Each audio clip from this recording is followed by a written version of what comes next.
Buenas noches.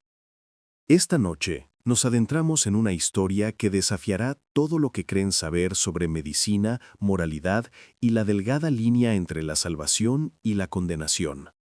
Esta no es una historia de traficantes clandestinos ni drogadictos desesperados, aunque esas figuras harán su aparición.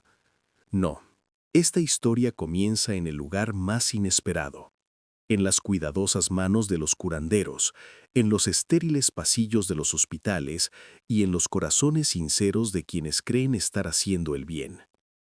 Antes de comenzar este viaje, tómense un momento para darle a me gusta a este video y suscribirse, pero solo si encuentran valor en estas profundas exploraciones de los rincones oscuros de la historia.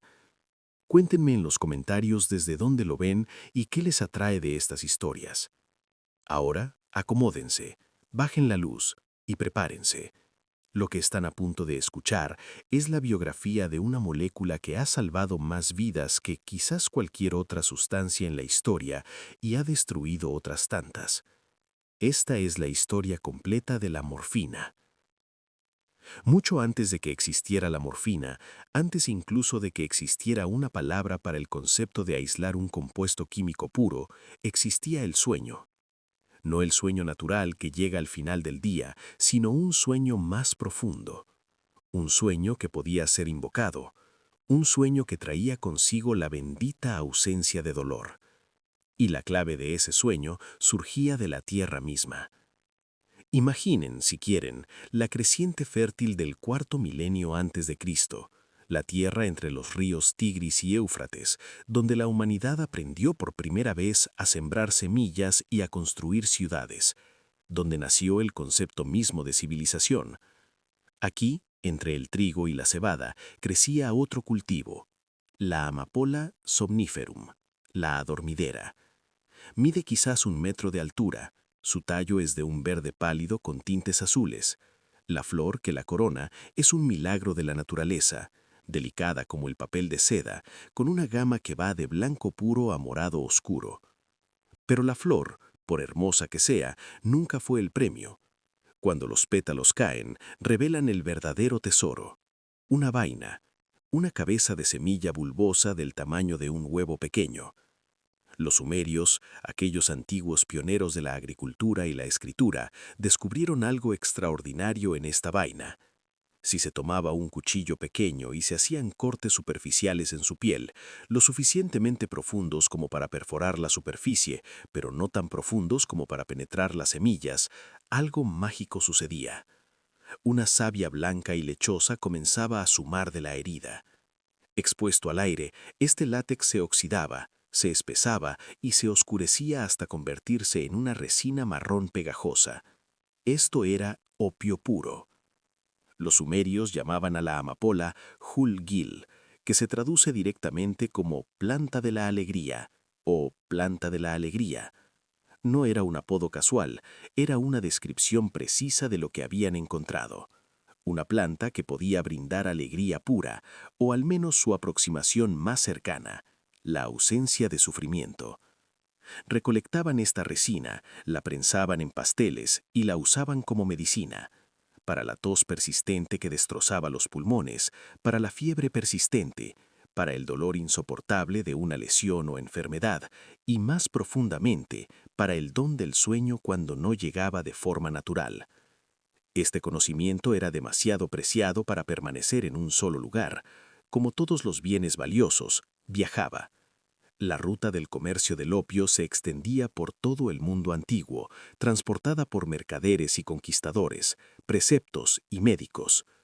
Se desplazó al sur y al oeste, hasta Egipto, donde se integró tanto en la medicina como en la religión. El papiro de Ebers, uno de los documentos médicos más antiguos conservados, que data aproximadamente del año 1550 a.C., contiene cientos de remedios y el opio aparece repetidamente. Se recetaba para el llanto infantil, para afecciones digestivas, para heridas y para las misteriosas aflicciones que no tenían otra cura. Los egipcios veneraban tanto el opio que lo incluían en las cámaras funerarias, como una provisión para el viaje al más allá. Excavaciones arqueológicas de tumbas reales han descubierto vasijas de cerámica con residuos que mediante análisis químicos han confirmado como opio. Incluso en la muerte, los faraones deseaban el consuelo de la planta de la alegría. Los fenicios, maestros marinos y mercaderes del antiguo Mediterráneo, llevaron opio a Grecia. Y fue en Grecia, durante el florecimiento de la civilización clásica, donde el opio adquirió una nueva dimensión. No solo lo usaban, sino que lo mitificaban. Asociaban la amapola con sus dioses del sueño y los sueños. Hipnos, la personificación del sueño, era representado a menudo juntando amapolas. Se decía que su hijo Morfeo, el dios de los sueños, capaz de adoptar cualquier forma humana, tocaba a los mortales dormidos con una rama de amapolas para traerles visiones. Pero los griegos también comprendían el peligro. Vincularon la amapola con Thanos, el dios de la muerte, reconociendo que la línea entre el sueño terapéutico y el sueño eterno era muy fina. La dosis que aliviaba era peligrosamente cercana a la dosis que trajo el olvido. Esto no pasó desapercibido para sus médicos. Hipócrates, el padre de la medicina occidental, que vivió en el siglo V a.C. y cuyo juramento los médicos aún prestan, era pragmático. Él rechazó las explicaciones sobrenaturales de las enfermedades que dominaban el pensamiento anterior, pero no rechazó el opio. Documentó ampliamente su uso, llamándolo meconium, derivado de la palabra griega para jugo de amapola. Lo prescribía para dolores internos, para epidemias, y destacó específicamente su valor en el tratamiento de lo que hoy llamaríamos enfermedades crónicas. Lo entendía como una herramienta poderosa, pero una herramienta que requería conocimiento y respeto. Para cuando Roma alcanzó el poder, el opio era quizás la droga más importante de la antigua farmacia. Las legiones romanas marchaban con él. Los cirujanos del ejército lo llevaban a todos los rincones del imperio en expansión. En la bulliciosa ciudad de Roma, el opio se vendía abiertamente en los mercados junto con el grano y el aceite de oliva. Era tan común como el vino, y para muchos, igual de esencial. La voz médica más influyente de la época romana fue Galeno de Pérgamo, médico personal del emperador Marco Aurelio. Galeno fue un ferviente defensor del opio, al que consideraba el antídoto más universal. Lo incluyó en su famosa medicina compuesta llamada Theriac, una compleja mezcla de docenas de ingredientes que se creía que curaba prácticamente todo. La receta de Galeno para su Theriac incluía no solo opio, sino también carne de víbora, docenas de hierbas, y se mezclaba con miel y añejaba como el buen vino. Era el producto farmacéutico de primera calidad de su época, y el opio era su núcleo activo. Los escritos de Galeno se conservaron, copiaron y estudiaron a lo largo de la Edad Media, durante la caída de Roma, el auge del cristianismo y el islam, la Edad Media y el Renacimiento. Sus palabras portaban la autoridad de la sabiduría antigua, y dondequiera que sus textos llegaban, también llegaba el conocimiento y la práctica del uso del opio. Los médicos árabes de la Edad de Oro islámica ampliaron este conocimiento, refinaron la preparación del opio, experimentaron con diferentes métodos de administración y extendieron su uso desde España hasta Persia y la India. Durante más de 5.000 años, desde los sumerios hasta el Renacimiento, el opio era nuestra respuesta más confiable al dolor. Fue nuestro más antiguo aliado en el sufrimiento, nuestro compañero más fiel en las horas más oscuras de la enfermedad y las lesiones. Pero también era crudo, impredecible y peligroso. La potencia del opio variaba enormemente según dónde se cultivaba, cuándo se cosechaba y cómo se preparaba. Una dosis que aliviaba un día podía causar la muerte al siguiente. Un médico que recetaba opio era tanto un apostador que un sanador. El mundo necesitaba algo mejor, algo puro, algo fiable, algo que pudiera medirse y controlarse. El mundo no necesitaba el jugo de una planta, sino el alma de ese jugo extraído, aislado y perfeccionado.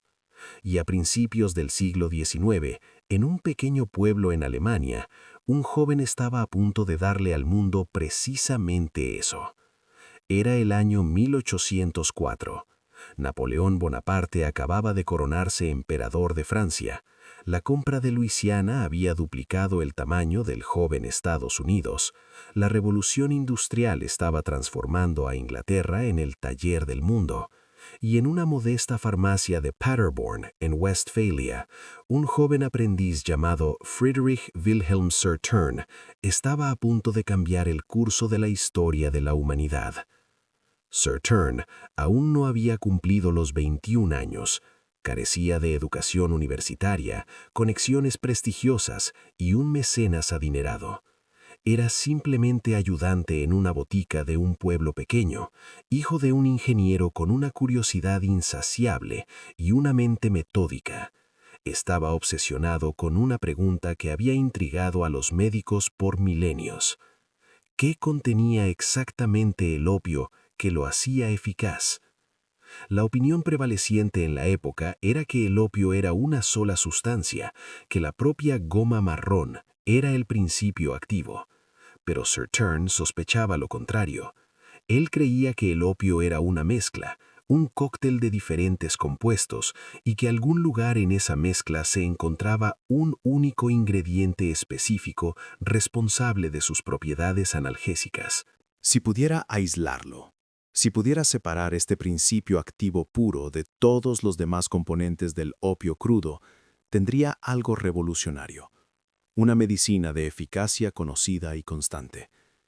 Noche tras noche, cuando la tienda cerraba y las calles de Paderborn se quedaban en silencio, Sautern trabajaba en la trastienda de la farmacia. No contaba con equipo sofisticado, solo con las herramientas básicas de la química temprana. Pipetas de cristal, cuencos de cerámica, un modesto mechero de alcohol. Su método era de ensayo y error, guiado por los principios emergentes de la nueva ciencia de la química. Empezó con opio crudo, esa resina marrón pegajosa. La disolvió en agua caliente, creando una solución oscura y amarga. Luego añadió amoníaco, una solución alcalina costosa. Ocurrió algo extraordinario. Una sustancia blanca grisácea comenzó a precipitarse del líquido, formando diminutos cristales que se depositaron en el fondo del recipiente. Había separado algo del opio. ¿Pero qué era? Recogió estos cristales, los examinó con creciente entusiasmo. No se parecían a nada que hubiera visto antes. Tenían un sabor amargo y un olor peculiar, ligeramente acre. Y lo más importante, cuando disolvió una pequeña cantidad en agua y se la administró a los perros callejeros que encontró cerca de la farmacia, los efectos fueron inconfundibles. Los animales cayeron en un sueño profundo. Podían ser sacudidos, pinchados e incluso levantados, y apenas respondían.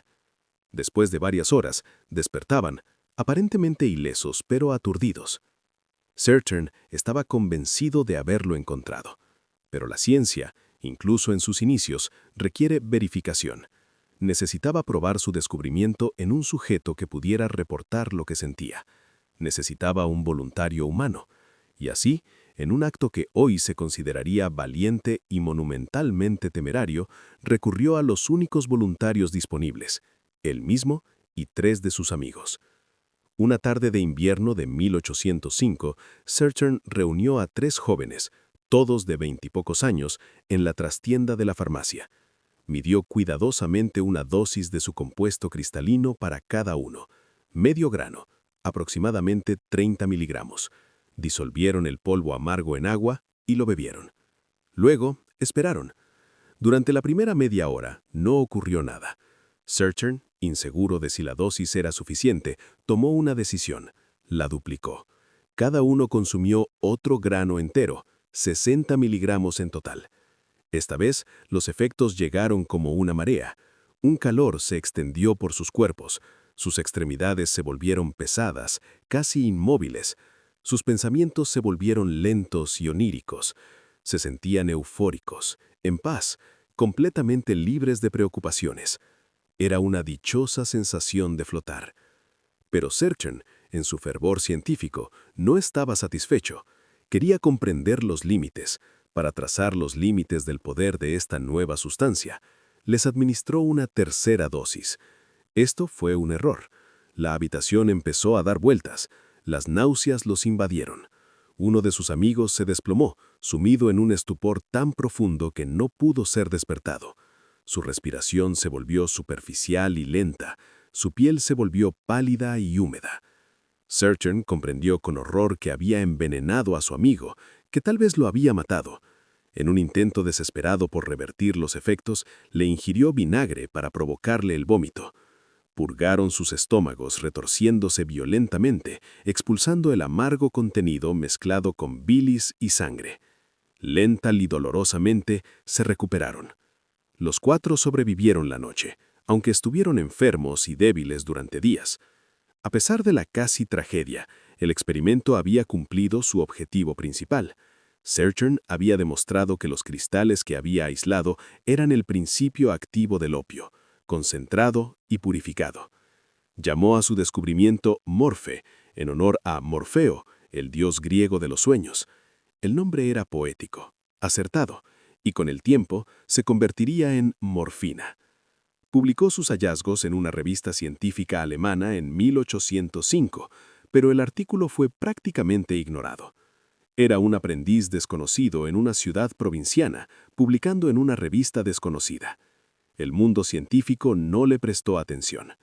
Inmutado, continuó su trabajo, perfeccionando su proceso de extracción, realizando más experimentos y documentando minuciosamente sus resultados. Pasarían otros 17 años hasta que su descubrimiento recibiera el reconocimiento que merecía. En 1817, Sergent publicó un artículo más completo, y esta vez el mundo científico le prestó atención. El químico francés Joseph-Louis Gay-Lussac, uno de los científicos más respetados de Europa, leyó el trabajo de Sergent e inmediatamente comprendió su importancia.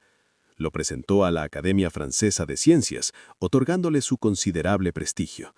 Las compañías farmacéuticas tomaron nota. Merck, una empresa química y farmacéutica alemana que operaba desde finales del siglo XVII, comenzó a producir morfina comercialmente en 1827. El impacto en la medicina fue revolucionario. Por primera vez en la historia de la humanidad, los médicos contaban con un analgésico de potencia precisa y fiable. Podían calcular las dosis con seguridad. Un paciente en Londres podía recibir la misma calidad de morfina que uno en Viena o Nueva York. No había conjeturas ni variaciones entre lotes. Era estandarizada, científica y moderna. La morfina también era asombrosamente potente. Era aproximadamente 10 veces más fuerte que el opio puro. Una pequeña cantidad podía aliviar un dolor que habría requerido una dosis masiva y nauseabunda de opio para ser tocado. Para los pacientes que padecían cáncer, lesiones graves o la agonía de una enfermedad terminal, fue una revelación, fue una bendición, fue un verdadero milagro. La práctica quirúrgica se transformó. Antes de la morfina, la cirugía era una pesadilla. Hombres fuertes sujetaban a los pacientes mientras el cirujano trabajaba a toda velocidad, en una carrera contrarreloj. Las amputaciones se realizaban en minutos, no porque fuera lo óptimo, sino porque era todo lo que el paciente podía soportar. La introducción de la anestesia con éter en la década de 1840 permitió a los pacientes dormir durante la cirugía, pero aún así despertaban con un dolor insoportable. La morfina era la solución. Convirtió la recuperación posoperatoria de un infierno en algo soportable, incluso pacífico. Las revistas médicas de mediados del siglo XIX están llenas de informes elogiosos. Los médicos elogiaron la morfina como el mayor descubrimiento en la historia de la medicina. Se la llamó un regalo de Dios, un triunfo de la ciencia, la última expresión del dominio de la humanidad sobre el sufrimiento. Y por un tiempo pareció que todos los elogios estaban justificados. El milagro era real. Pero había un problema, un defecto en esta creación perfecta. Y ese defecto no se haría completamente evidente hasta que la morfina se encontrara con otro invento revolucionario, un dispositivo que permitiría administrarla con una velocidad y potencia sin precedentes directamente en el torrente sanguíneo. La unión de la morfina y la aguja hipodérmica lo cambiaría todo. Crearía una epidemia. y esa epidemia nacería en los campos de batalla de la Guerra de Secesión estadounidense. Corre el año 1861. Estados Unidos, una nación de apenas 80 años, se desgarra. La guerra civil comienza no con una gran estrategia ni un propósito claro, sino con confusión, furia y una profunda subestimación del horror que se avecina. Ambos bandos creían que terminaría en cuestión de meses. Se equivocaron. Duraría 4 años y se cobraría más de 600,000 vidas, más muertes estadounidenses que la Primera y la Segunda Guerra Mundial, Corea y Vietnam, juntas. Las armas de la guerra civil eran nuevas. El mosquete estriado, en particular el Springfield modelo 1861 y el Enfield patente 1853, disparaban una bala cónica de plomo, llamada bala Minier. A diferencia de las balas redondas de mosquete de guerras anteriores, la bala Minier era un proyectil de plomo suave que se expandía al disparar, aferrándose a las ranuras estriadas del cañón y girando al volar. Esto le otorgaba una precisión y un alcance devastadores. Un soldado podía dar en un blanco a 300 yardas con razonable confianza. Pero las tácticas eran antiguas. Oficiales entrenados en la tradición napoleónica ordenaban a sus hombres avanzar en formaciones cerradas, marchando en línea recta hacia el enemigo. Cuando estas formaciones se toparon con los nuevos mosquetes estriados, el resultado fue una masacre a escala industrial. Batallas como Antietam, Gettysburg y Cold Harbor produjeron listas de bajas que conmocionaron a ambas naciones hasta dejarlas atónitas. La bala Minier no producía heridas clínicas. Al impactar contra un hueso lo fragmentaba. Al impactar contra tejido suave lo desgarraba, causando daños internos masivos. La infección estaba casi garantizada. Ya no se comprendía la teoría de los gérmenes. Los médicos operaban con batas empapadas de sangre que lucían orgullosos, creyendo que las manchas demostraban su experiencia. Usaban los mismos instrumentos en un paciente tras otro sin esterilizarlos, limpiándolos con delantales igualmente sucios. No se lavaban las manos. El tratamiento estándar para una herida grave en una extremidad era la amputación. Si el hueso se fracturaba o el tejido estaba demasiado dañado, la extremidad debía amputarse. Así los hospitales de campo tras las líneas de batalla se convirtieron en cementerios. Los cirujanos trabajaban en tiendas llenas de hombres gritando, con el suelo resbaloso de sangre y cubierto de brazos y piernas amputadas, apiladas como leña. Un cirujano experto podía retirar una pierna en menos de 10 minutos. Lo tenían que hacer. Había docenas más esperando. Y durante todo esto, había 2 tolvas que permitían sobrevivir: cloroformo y morfina. El cloroformo, al gotear sobre un paño que cubría la cara del paciente, lo dejaba inconsciente durante la cirugía. Despertaban mutilados, pero al menos no habían sentido el dolor que les atravesaba el hueso. Sin embargo, el dolor posterior, el profundo e implacable dolor de una extremidad amputada y el brutal proceso de curación no se podía borrar tan fácilmente. Para eso existía la morfina y una nueva forma de administrarla. En la década de 1850, 2 médicos que trabajaban de forma independiente, el doctor Alexander Wood en Edimburgo y el doctor Charles Pauwast en Lyon, desarrollaron un dispositivo revolucionario: la jeringa hipodémica. Era elegantemente sencilla, una aguja hueca unida a un cilindro de vidrio con un émbolo. Por primera vez, se podía inyectar un medicamento directamente bajo la piel o en una vena, evitando por completo el sistema digestivo. El efecto era instantáneo y mucho más potente que la administración oral. El Departamento Médico del Ejército de la Unión distribuyó morfina a una escala sin precedentes. Compraron toneladas de opio crudo y miles de onzas de sulfato de morfina puro. Entregaron jeringas hipodérmicas a sus cirujanos. Los soldados recibían pastillas de morfina para llevar consigo a la batalla.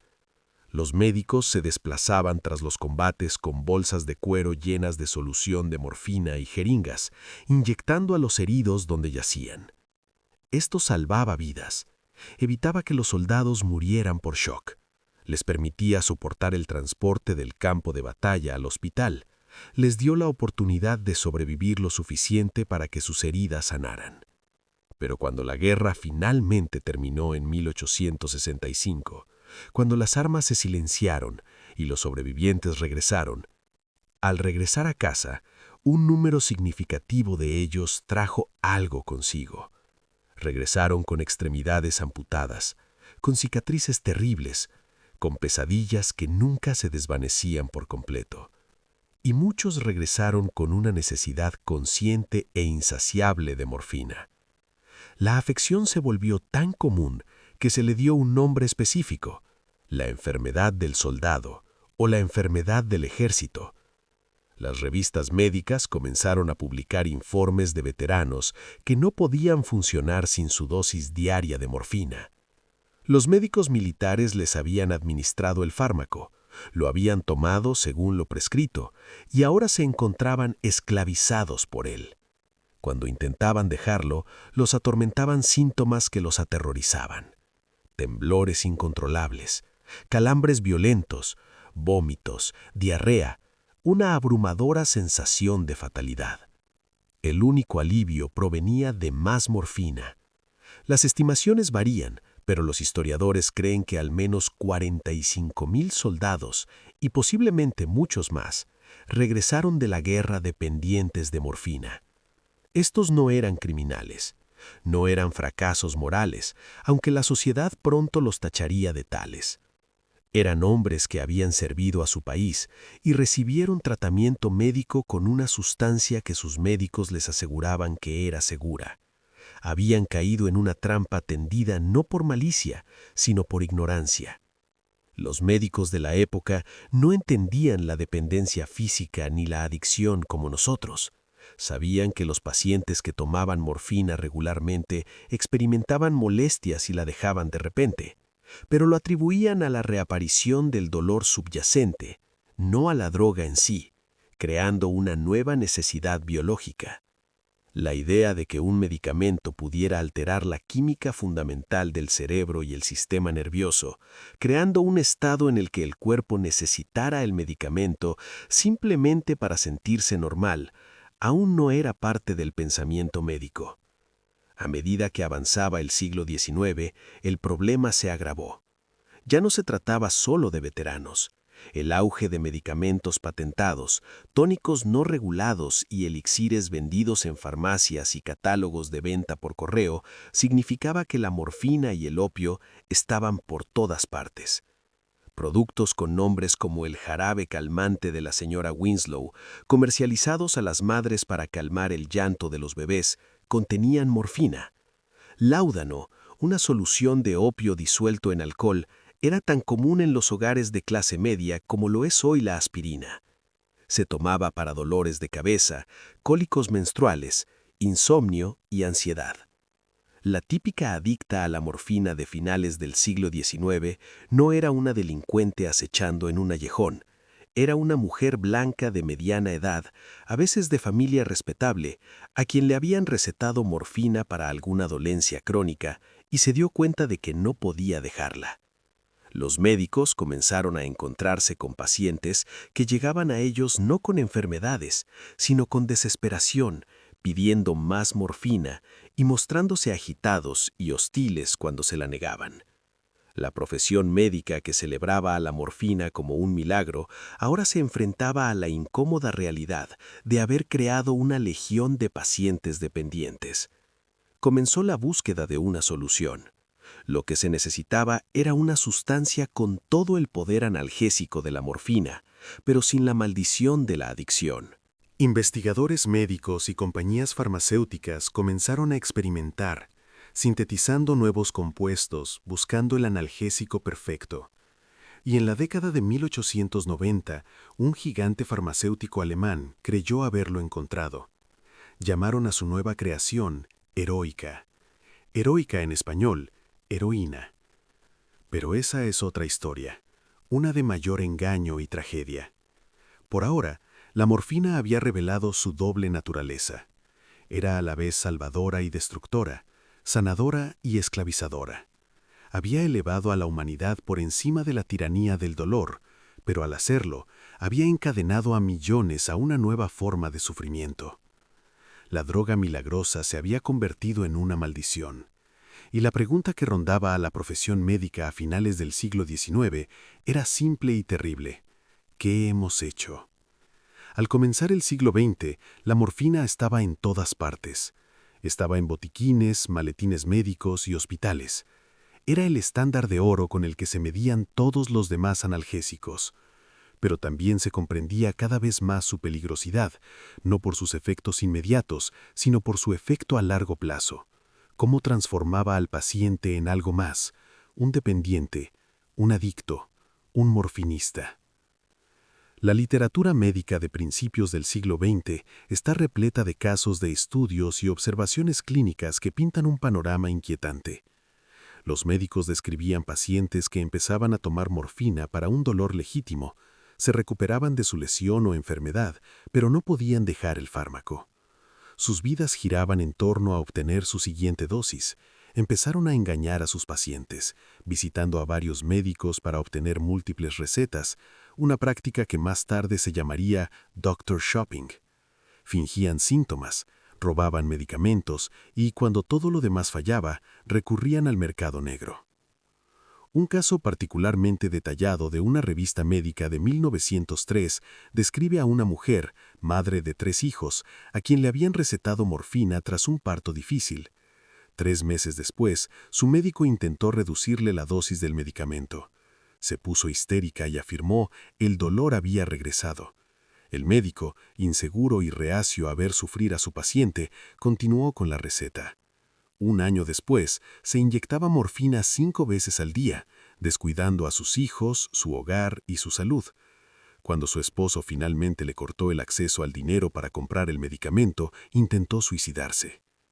El médico que escribió el caso clínico admitió con evidente angustia que no sabía cómo ayudarla. La profesión médica estaba en un aprieto. La morfina era indispensable. No había nada que pudiera aliviar el dolor intenso con la misma eficacia, pero usarla, especialmente durante un tiempo prolongado, conllevaba el enorme riesgo de crear dependencia. Los médicos la necesitaban, pero también la temían. Algunos comenzaron a negarse a recetarla, incluso a pacientes que sufrían una verdadera agonía porque no querían asumir la responsabilidad de crear una adicción. Otros la recetaban libremente, ya sea por compasión o porque aún no creían del todo en la realidad de la adicción, considerándola una debilidad moral más que una condición médica. Este periodo también vio el surgimiento de un nuevo tipo de médico, el especialista en adicciones. Comenzaron a abrir sanatorios y clínicas privadas que prometían curar la adicción a la morfina mediante diversos tratamientos. Algunos eran intentos legítimos de atención médica mediante la reducción gradual de la dosis del fármaco, combinada con terapia de apoyo. Otros eran fraudes descarados que prometían curas milagrosas mediante tratamientos inusuales, descargas eléctricas, inmersión en agua fría, intervenciones quirúrgicas y, en algunos casos, simplemente la sustitución de la morfina por otra droga, a menudo cocaína, creando una doble adicción. Un ejemplo infame fue la cura Kelly, marketeada por el Dr. Leslie Kelly en la década de 1880 y se mantuvo popular hasta la década de 1920. Kelly afirmaba que su tratamiento tenía una tasa de éxito del 95%. Franquició sus clínicas por todos los Estados Unidos y trató a miles de pacientes. La piedra angular de su tratamiento era una inyección de su fórmula patentada, a la que llamó doble cloruro de oro. Afirmaba que corregía un desequilibrio bioquímico en el cuerpo que causaba adicción. Los pacientes se sometían a un ciclo de inyecciones durante varias semanas durante su estancia en la clínica. Muchos reportaron sentirse curados. La verdad era más compleja. Un análisis químico reveló posteriormente que el doble cloruro de oro de Kelly contenía cantidades insignificantes de oro y era principalmente una mezcla de agua, alcohol y extractos de plantas. Algunas fórmulas contenían pequeñas cantidades de estricnina y atropino, fármacos potentes que podían producir efectos fisiológicos notables, pero que no tenían eficacia demostrada en el tratamiento de la adicción. Lo que sí proporcionaban los institutos Kelly era estructura, aislamiento del entorno habitual del paciente, cuidados de apoyo y presión social de otros pacientes. En otras palabras, era una versión temprana de la rehabilitación residencial. La cura no residía en la inyección, sino en el entorno y el apoyo. Y la tasa de recaídas, aunque nunca se publicó honestamente, era casi con certeza muy superior al 95%. El incentivo económico para la morfina era poderoso por todos los lados. Las compañías farmacéuticas obtenían enormes ganancias de su fabricación.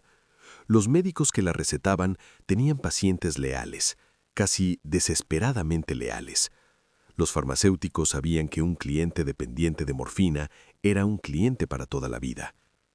Esto creó un sistema donde los intereses financieros se alineaban contra el cambio, incluso a medida que aumentaba el costo humano. Hubo médicos éticos que reconocieron el problema e intentaron abordarlo. Algunos desarrollaron protocolos para la prescripción cautelosa, utilizando la dosis efectiva más baja durante el menor tiempo posible. Otros abogaban por conversaciones francas con los pacientes sobre los riesgos, pero estas voces eran minoritarias, y la actitud predominante seguía siendo que la morfina era un mal necesario, que sus beneficios en el manejo del dolor agudo superaban los riesgos, y que la adicción era principalmente un problema de individuos débiles de voluntad más que un resultado predecible de la farmacología del fármaco. La situación se complicó aún más por la falta de supervisión regulatoria. En Estados Unidos no existían leyes federales que regularan la prescripción o venta de narcóticos. Cada estado tenía su propio mosaico de regulaciones, si es que las había. En muchos lugares, la morfina se podía comprar en farmacias sin receta, siempre que el farmacéutico estuviera dispuesto a venderla. El sistema era propicio para el abuso en todos los niveles.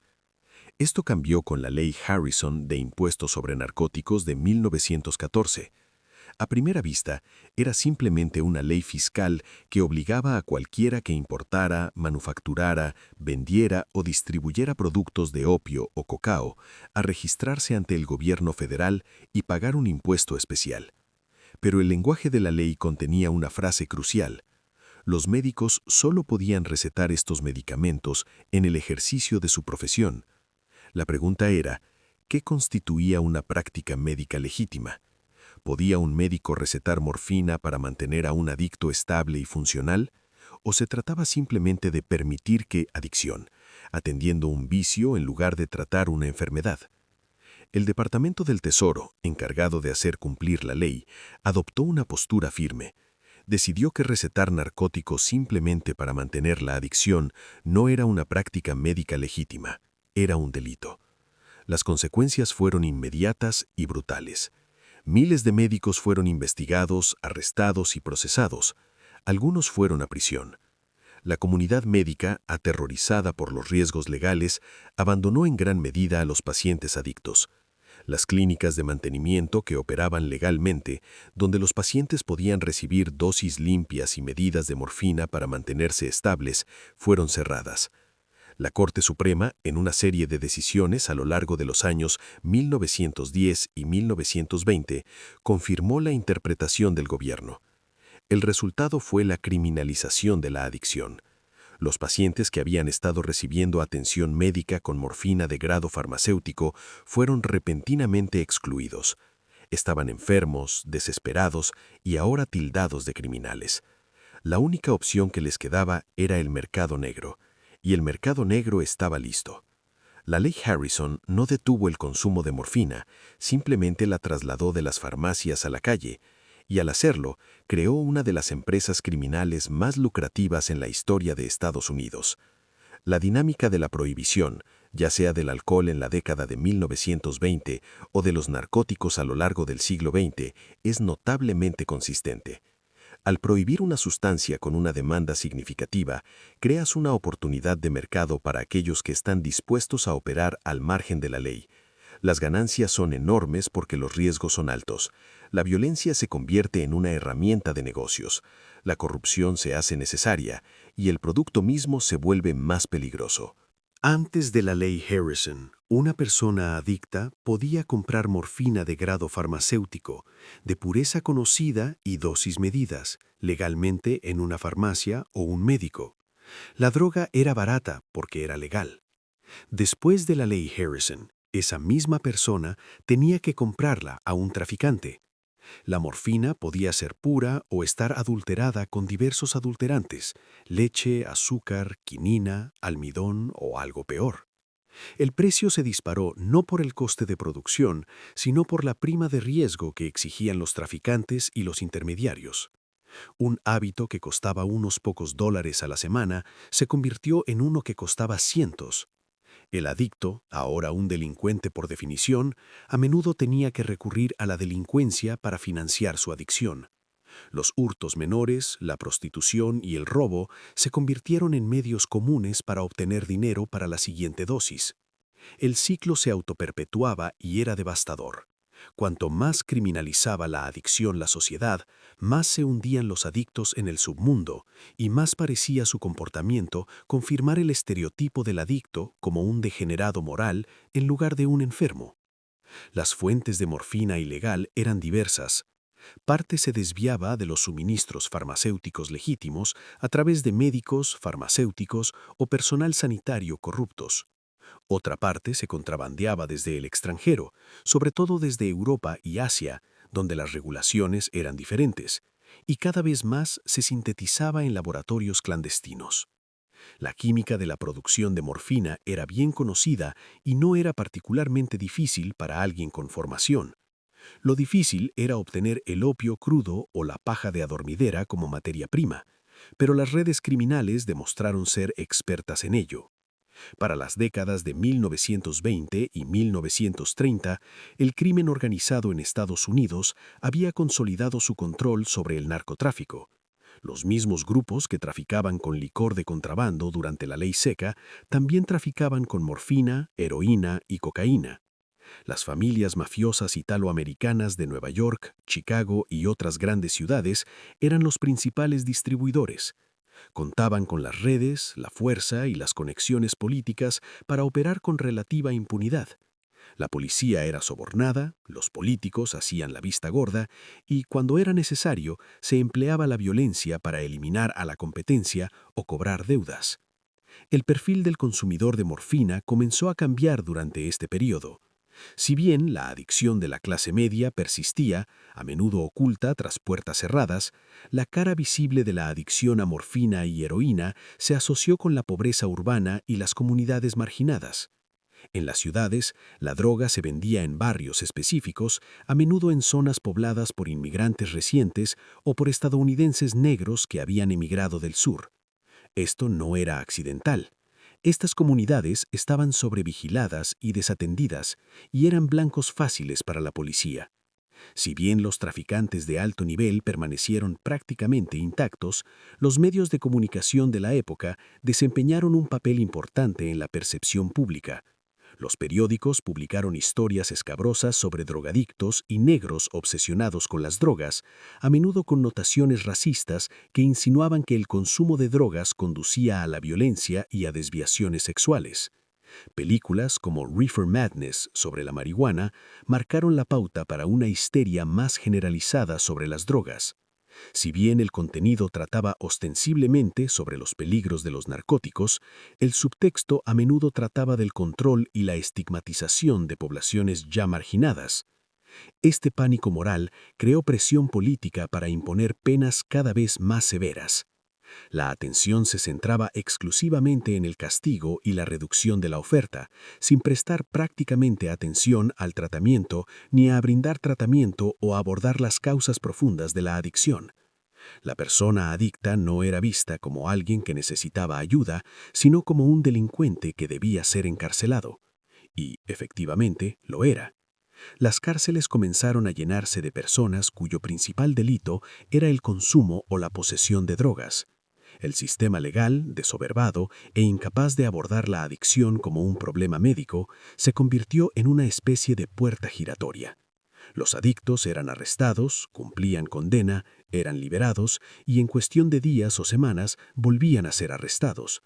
Nada cambiaba, salvo que ahora tenían antecedentes penales que dificultaban aún más su reintegración a la sociedad.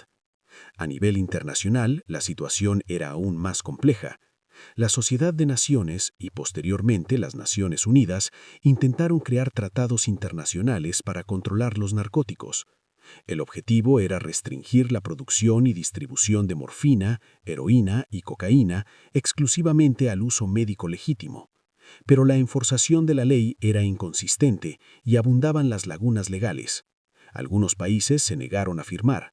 Otros firmaron, pero hicieron poco por aplicar las disposiciones, y la demanda en Occidente garantizó la continuidad de producción en algún lugar. El Triángulo de Oro en el sudeste asiático, Birmania, Laos y Tailandia, se convirtió en una importante fuente de opio crudo, gran parte del cual se refinaba para obtener morfina base y se enviaba a otros países para su procesamiento final en heroína. Las autoridades coloniales francesas en la India fueron cómplices, a veces incluso participaban activamente en el tráfico, considerándolo una fuente de ingresos.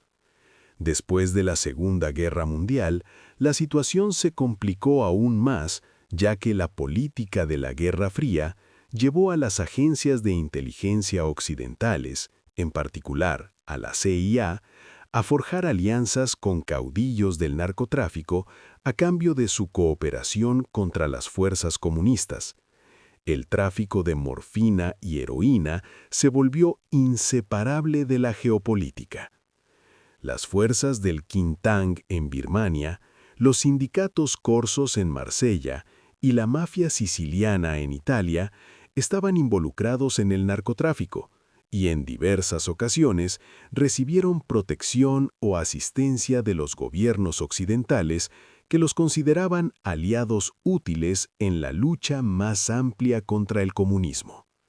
La guerra contra las drogas coexistió con una disposición pragmática a tolerar el narcotráfico cuando éste servía a intereses estratégicos. La hipocresía fue profunda y las consecuencias se midieron en vidas destruidas.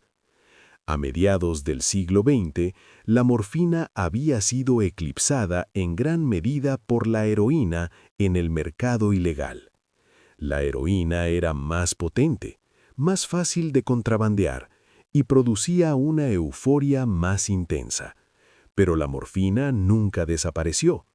Permaneció en los hospitales, permaneció en el mercado negro y permaneció en los cuerpos y las mentes de quienes se habían vuelto dependientes de ella décadas antes y nunca encontraron una salida. Los soldados que regresaron de la guerra civil dependientes de morfina, aunque aún vivían en las décadas de 1950 y 1960, eran hombres mayores que habían pasado toda su vida adulta bajo el yugo de la dorga. Eran monumentos vivientes a un error médico, a la arrogancia de creer que podíamos dominar el dolor sin consecuencias. Mientras el tráfico callejero de morfina y heroína acaparaba titulares e impulsaba políticas, una lucha más silenciosa pero igualmente significativa se libraba en hospitales y facultades de medicina. La pregunta era simple: ¿cómo equilibrar la innegable necesidad de un alivio eficaz del dolor con el riesgo real de crear adicción? A mediados del siglo XX, la educación médica enseñó a los médicos a ser extremadamente cautelosos con los opioides. La filosofía predominante era que la morfina debía reservarse para pacientes con cáncer terminal y para dolores agudos e intensos que se resolvieran rápidamente. Para afecciones de dolor crónico, artritis, lesiones de espalda y fibromialgia, se les enseñaba a los médicos a recurrir a otros enfoques: fisioterapia, aspirina y otros antiinflamatorios no esteroideos, inyecciones de cortisona y, cuando era necesario, cirugía. Este enfoque conservador nació de una genuina preocupación. La profesión médica había presenciado la devastación de la adicción a la morfina y había sido testigo de la facilidad con la que un paciente pasaba del uso terapéutico a la dependencia. El principio de primero no hacer daño abogaba por la moderación. Si existía una alternativa a la morfina, debía utilizarse. Pero este enfoque tenía un lado negativo. Significaba que muchos pacientes con dolor realmente debilitante recibían un tratamiento insuficiente. Los pacientes con cáncer en las etapas finales de la enfermedad a veces sufrían innecesariamente porque sus médicos temían volverlos adictos. Aunque la adicción es una preocupación insignificante para alguien que muere en 6 meses, los pacientes postquirúrgicos recibían analgesia inadecuada debido a un miedo reflejo a los opioides. La situación había oscilado entre la prescripción excesiva y ocasional del siglo XIX y una prescripción insuficiente, a veces cruel, del siglo XX. En las décadas de 1960 y 1970 se inició un movimiento dentro de la medicina de cuidados paliativos para cambiar esto. Líderes en el campo, en particular la doctora Cecil Saunders en Inglaterra, quien fundó el movimiento moderno de hospicio, abogaron porque el alivio del dolor debería ser un derecho humano fundamental, especialmente para los moribundos.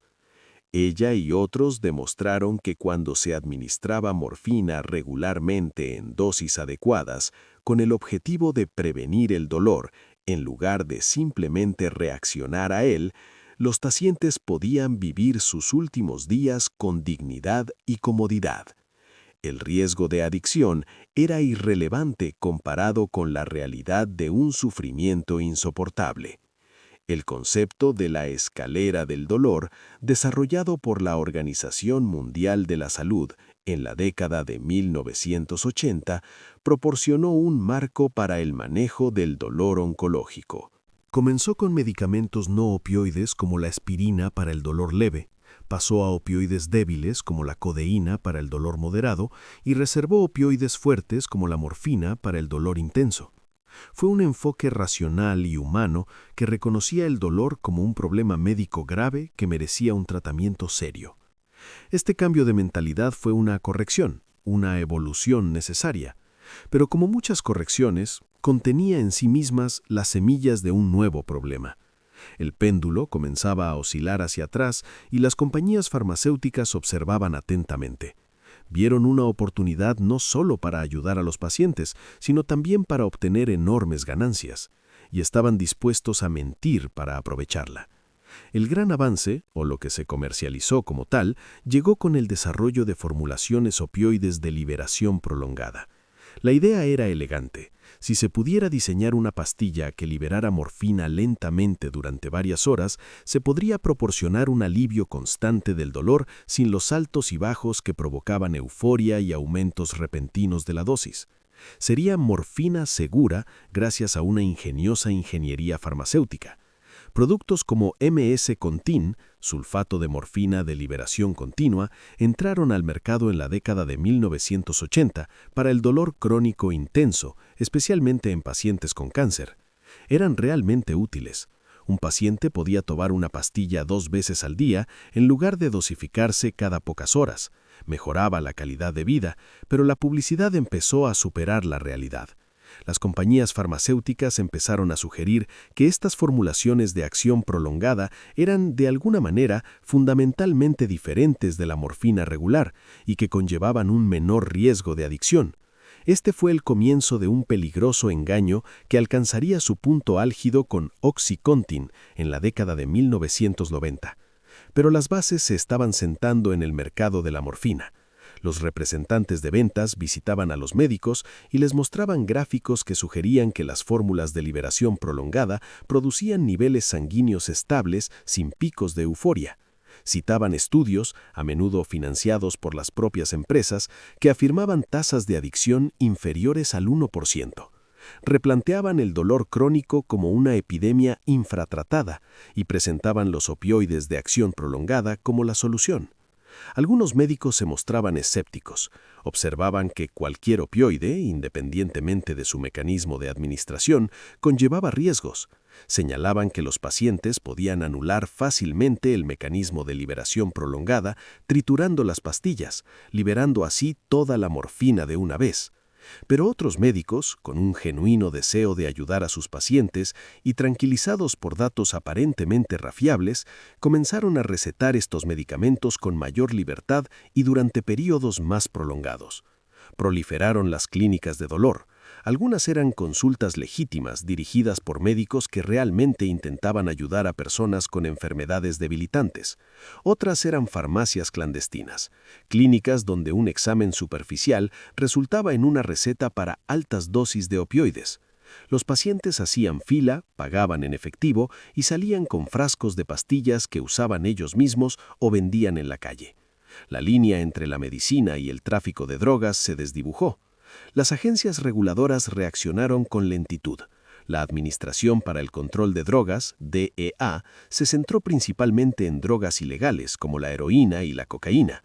La FDA aprobó nuevos opioides basándose en estudios de uso a corto plazo, con pocos datos sobre lo que pasaba cuando los pacientes los tomaban durante meses o años.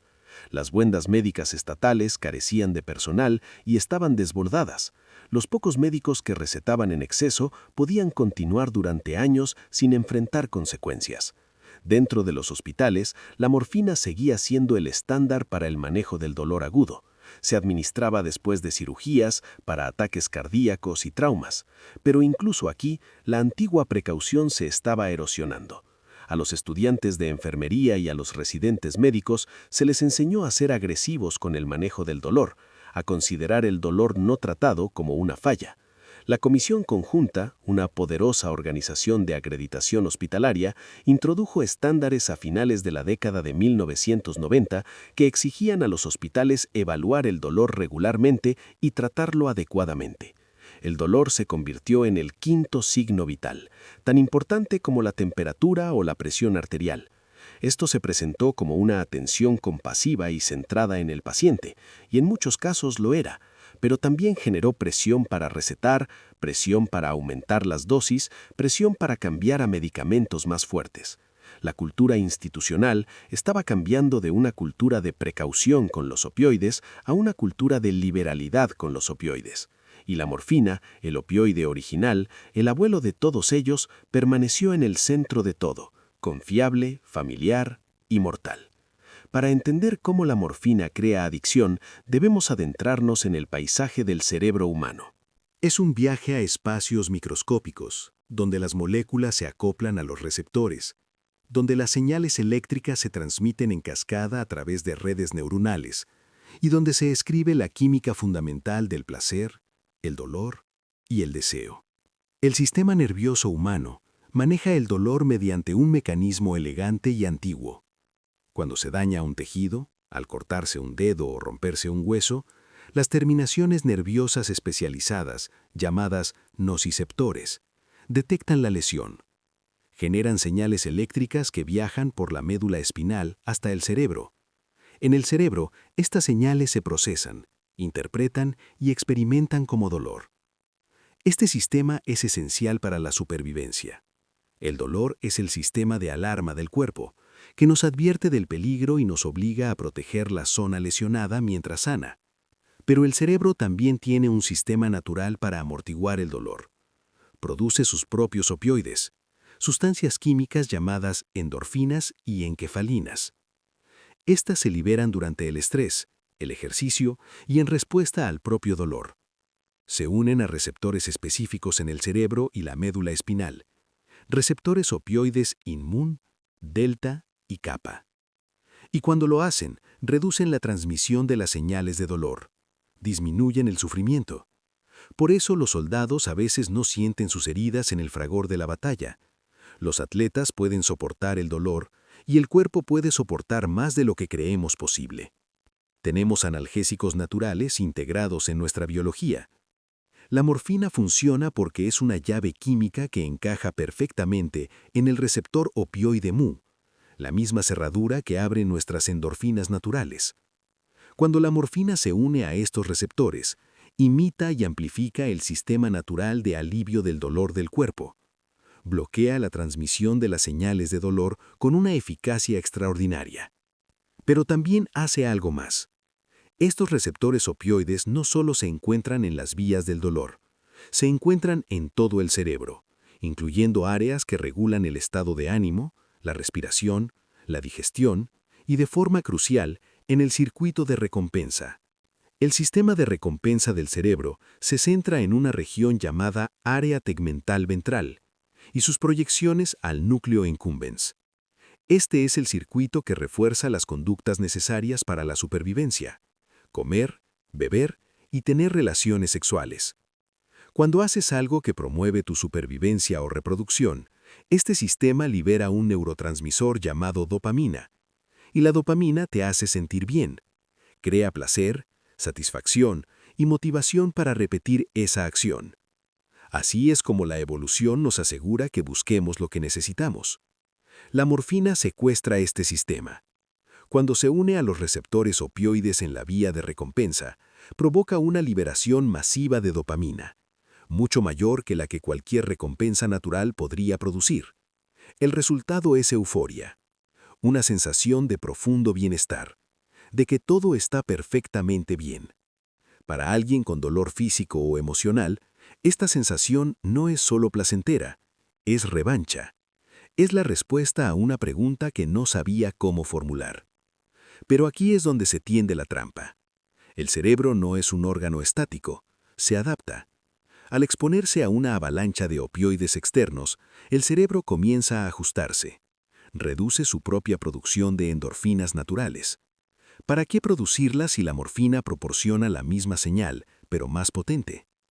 También reduce la cantidad de receptores opioides, un proceso llamado regulación negativa, que intenta restablecer el equilibrio. Las células que responden a la dopamina se vuelven menos sensibles. El sistema intenta alcanzar la homeostasis para volver a la normalidad. Esto es tolerancia. Después de días o semanas de consumo regular de morfina, la misma dosis ya no produce el mismo efecto. El consumidor necesita más para lograr el alivio del dolor o la euforia que experimentó inicialmente. Se trata de una adaptación fisiológica, no de un fallo moral. Pero lo verdaderamente insidioso es lo que ocurre cuando se suspende la morfina. El cerebro, habiéndose adaptado a la presencia constante de la droga, se encuentra desequilibrado. Hay menos endorfinas, menos receptores y una señalización dopaminérgica alterada. El cuerpo entra en un estado de profunda angustia. Esto es la abstinencia. La abstinencia de opioides no es usualmente mortal como la del alcohol, pero es profundamente desagradable. Los síntomas comienzan a las pocas horas de la última dosis. Primero vienen la ansiedad y la inquietud. Luego, los síntomas físicos se acumulan: dolores musculares, sudoración, piel de gallina, el origen del término de golpe. La piel se asemeja a la de un ave desplumada. Lágrimas, goteo nasal. A medida que las horas se convierten en días, los síntomas se intensifican: náuseas, vómitos, diarrea, calambres abdominales, insomnio, taquicardia, hipertensión arterial. La persona siente como si tuviera la peor gripe de su vida, combinada con una ansiedad y depresión abrumadoras. Sabe que una cosa lo detendría todo de inmediato: más morfina. Esto es dependencia física, es independiente de la adicción, aunque a menudo se confunden. Un paciente con cáncer que toma morfina durante meses desarrollará dependencia física y experimentará abstinencia si se suspende el medicamento bruscamente, pero no es adicto. Adicción. La adicción implica un componente psicológico, la búsqueda compulsiva de la droga a pesar de las consecuencias perjudiciales, la pérdida de control sobre el consumo y el consumo continuo a pesar de querer dejarla. El componente psicológico de la adicción implica el aprendizaje y la memoria. Cada vez que se consume morfina, el cerebro asocia el contexto, el lugar, las personas y el ritual de preparación con la poderosa recompensa. Estas asociaciones quedan profundamente grabadas. Una persona que intenta mantenerse abstinente podría pasar por la esquina donde solía comprar drogas y sentir una ansia abrumadora provocada por el recuerdo y el contexto. Por eso la adicción es tan difícil de superar. No es solo cuestión de fuerza de voluntad, es la lucha contra vías neurológicas profundamente arraigadas en la estructura cerebral. También hay evidencia de que el consumo prolongado de opioides puede causar cambios duraderos en la estructura y función cerebral. El volumen de materia gris disminuye en algunas áreas, la corteza prefrontal, responsable de la toma de decisiones y el control de los impulsos, muestra una actividad alterada. Estos cambios pueden persistir durante meses o años después de que alguien deja de consumir, lo que la hace vulnerable a recaídas incluso cuando realmente desea mantenerse sobria.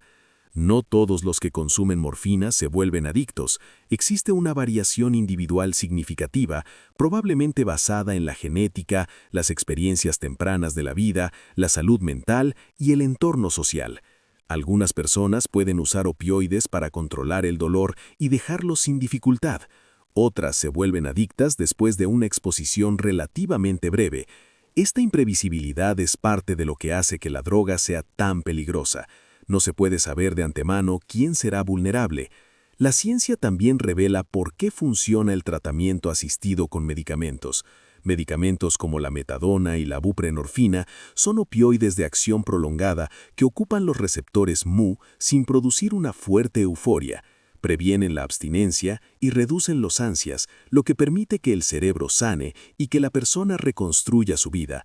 No eliminan la dependencia. La persona sigue dependiendo de un opioide, pero proporcionan estabilidad, y la estabilidad suele ser el primer paso hacia la recuperación. Comprender la neurociencia no disminuye la responsabilidad moral de quienes comercializan y recetan estos fármacos de forma imprudente. Al contrario, hace que sus acciones sean más culpables. Sabían, o deberían haber sabido, lo que la morfina y sus derivados le hacen al cerebro humano. Conocían los mecanismos de la adicción y priorizaron el lucro sobre la seguridad. Eligieron engañar. A principios del siglo XXI, la morfina se le unió una serie de derivados sintéticos y semisintéticos: codina, hidrocodona, oxicodona, hidromorfona, oximorfona, fentanilo.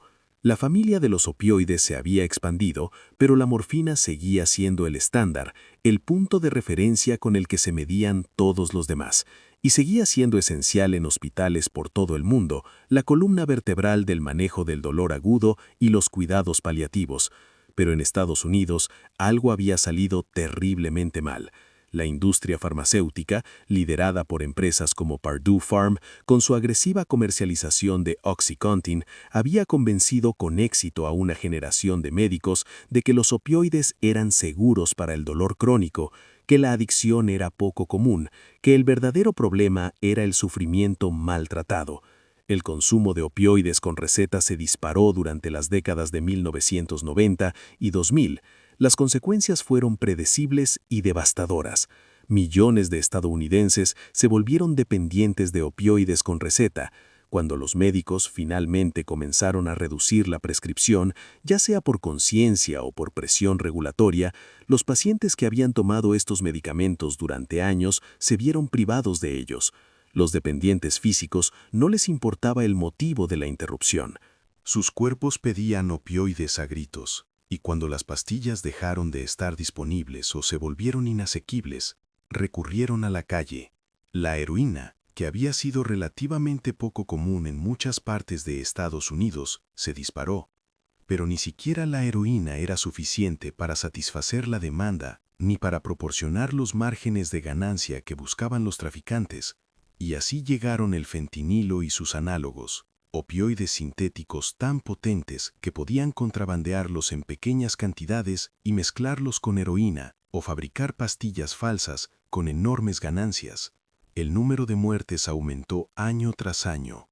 En 1999, hubo aproximadamente 4.000 muertes por sobredosis de opioides en Estados Unidos. Para 2017, la cifra superó las 47.000.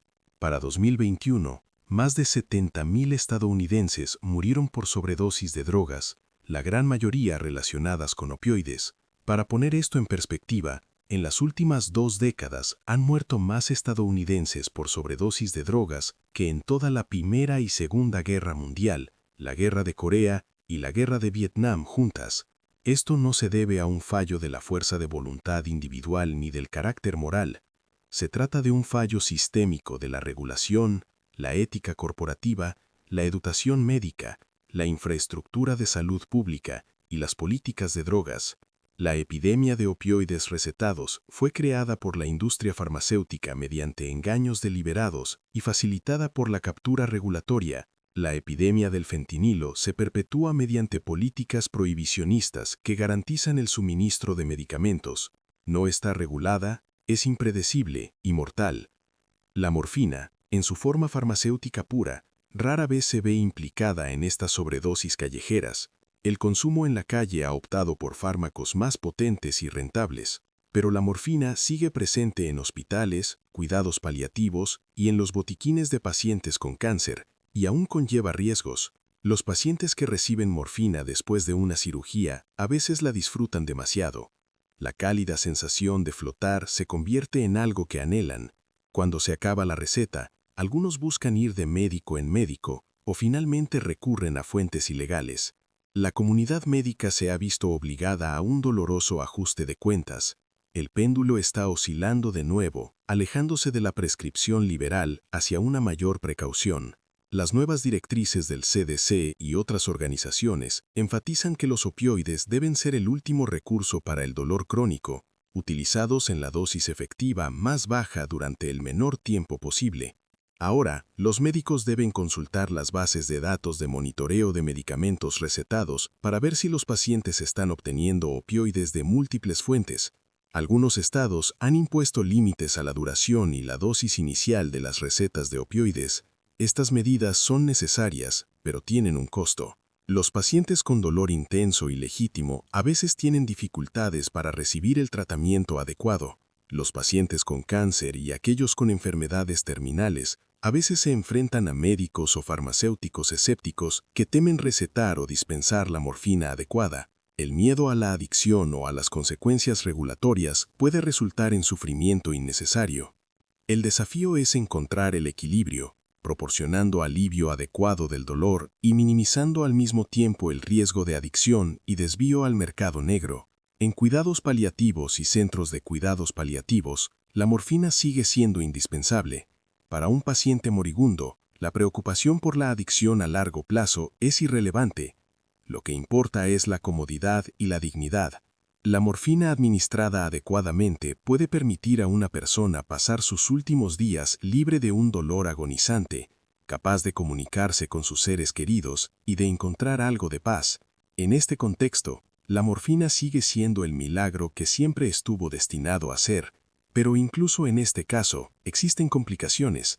Las familias a veces resisten a la medicación adecuada para el dolor por temor a que acelere la muerte, una preocupación comprensible y en gran medida infundada. La morfina en dosis adecuadas alivia el dolor sin acortar significativamente la vida. Sin embargo, el estigma en torno a los opioides es tan fuerte que algunas familias prefieren ver sufrir a sus seres queridos antes que arriesgarse a lo que perciben como drogadicción o eutanasia. Los profesionales sanitarios deben afrontar estos temores con compasión y educación. La epidemia de opioides también ha revelado la profunda insuficiencia del enfoque estadounidense para el tratamiento de las adicciones. A pesar de décadas de evidencia de que la adicción es una enfermedad, el tratamiento sigue siendo en gran medida inaccesible. La cobertura de los seguros médicos es limitada. Hay muy pocos especialistas en adicciones. El tratamiento asistido con medicamentos, el enfoque más eficaz para la adicción a los opioides, todavía es visto con recelo por muchos en la comunidad de recuperación que abogan por la abstinencia total. El estigma sigue siendo la barrera más poderosa.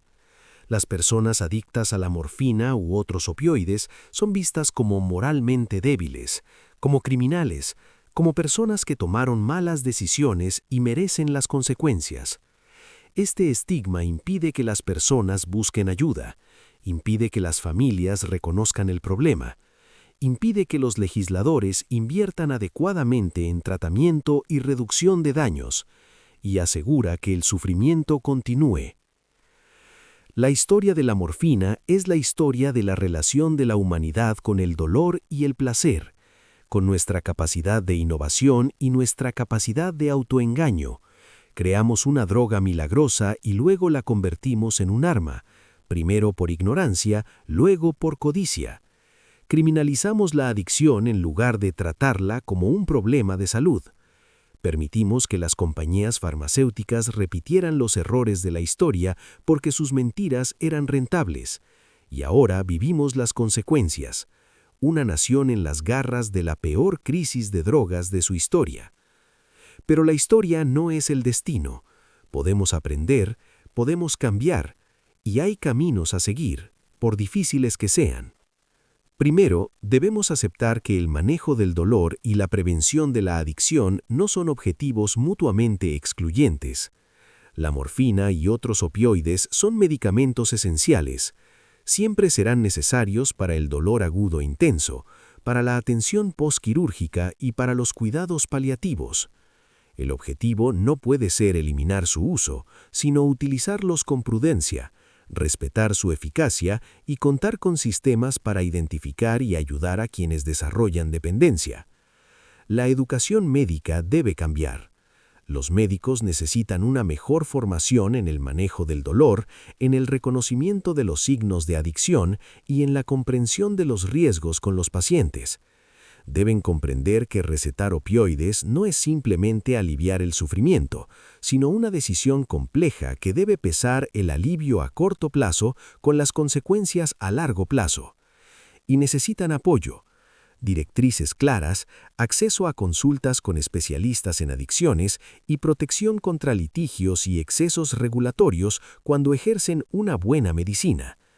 Necesitamos un sistema sólido para monitorear las recetas. Existen programas de monitoreo de medicamentos recetados en los 50 estados, pero no se implementan ni utilizan de manera uniforme. Se debería exigir a los médicos que revisen estas bases de datos antes de recetar opioides.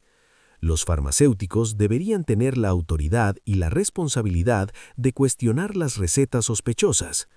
El análisis de datos puede identificar a prescriptores atípicos y farmacias que funcionan como fábricas de medicamentos. Esta vigilancia no se trata de castigar a los médicos que recetan incorrectamente, se trata de identificar y detener a quienes están alimentando la epidemia. Las compañías farmacéuticas deben rendir cuentas. La familia Sackler y el agricultor de Purdue son solo los ejemplos más notorios. Muchas compañías participaron en la comercialización engañosa de opioides. Financiaron organizaciones fachada, pagaron a médicos para que dieran charlas promocionales y publicaron estudios engañosos en revistas médicas. Algunos han pagado fundas, pero estas a menudo representan una fracción de las ganancias obtenidas. Una verdadera rendición de cuentas implicaría el procesamiento penal de los ejecutivos, la disolución de las empresas que cometieron fraude y la restitución a las comunidades devastadas por la epidemia. Debemos poner fin a la criminalización de la adicción. Arrestarlos y encarcelarlos por consumo de drogas no ha reducido las tasas de adicción, ha destruido familias, perpetuado ciclos de pobreza y perjudicado desproporcionalmente a las comunidades racializadas. Portugal despenalizó el consumo personal de drogas en 2001 e invirtió el dinero ahorrado en justicia criminal, en tratamiento y reducción de daños. Las tasas de consumo de drogas no subieron. De hecho, el consumo problemático disminuyó. Las muertes por sobredosis disminuyeron. La transmisión del VIH por consumo de drogas inyectables casi desapareció. Otros países y algunas jurisdicciones estadounidenses están comenzando a seguir este modelo. Y los primeros resultados son prometedores. El tratamiento debe ser accesible y basado en la evidencia. El tratamiento asistido con metadona o buprenorfina debe estar disponible a demanda, sin listas de espera ni regulaciones excesivas que creen barreras. Estos medicamentos no reemplazan una adicción por otra. Tratan una condición médica con la medicación adecuada, de la misma manera que la insulina trata la diabetes. El modelo de recuperación basado en la abstinencia funciona para algunas personas, pero no para muchas otras. Necesitamos una variedad de opciones y conectar con las personas en su situación actual. La reducción de daños salva vidas. La distribución de naloxona previene las muertes por sobredosis. Los centros de consumo supervisado previenen la propagación de enfermedades y brindan un punto de contacto para personas inaccesibles de otra manera. Las tiras reactivas de fentanilo permiten a los usuarios saber si sus medicamentos están contaminados con fentanilo y tomar precauciones. Estas intervenciones no facilitan el consumo de drogas, reconocen la realidad de que el consumo de drogas ocurrirá y toman medidas pragmáticas para minimizar las muertes y las enfermedades. La oposición a la reducción de daños a menudo se basa en juicios morales más que en evidencias, y esos juicios cuestan vidas.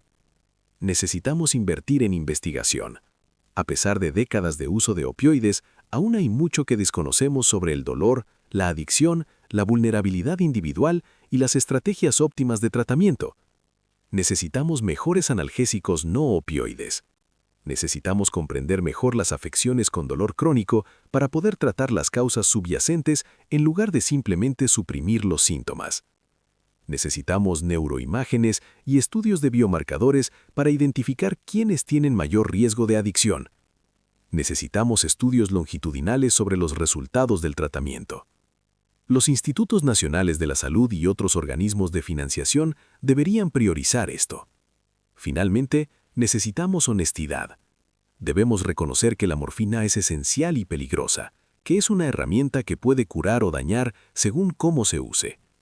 Debemos dejar de hacer promesas que no podemos cumplir, promesas de una vida sin dolor, promesas de opioides sin riesgo, promesas de que la adicción se puede resolver con fuerza de voluntad o con castigo. Necesitamos tener conversaciones francas sobre el riesgo, las compensaciones y los límites de la medicina. La historia de la morfina no ha terminado. Continúa todos los días en hospitales, hogares, clínicas y calles. Continúa en el cuerpo de cada persona que toma morfina para el dolor, en la vida de cada persona que lucha contra la dependencia, en el dolor de cada familia que ha perdido a un ser querido por sobredosis. La historia no tiene por qué repetirse, pero lo hará si no aprendemos sus lecciones. Al llegar al final de este largo viaje, vale la pena regresar al punto de partida, al campo de amapolas, a la savia blanca que brota de una vaina rayada, a los antiguos sumerios que la llamaban la planta de la alegría.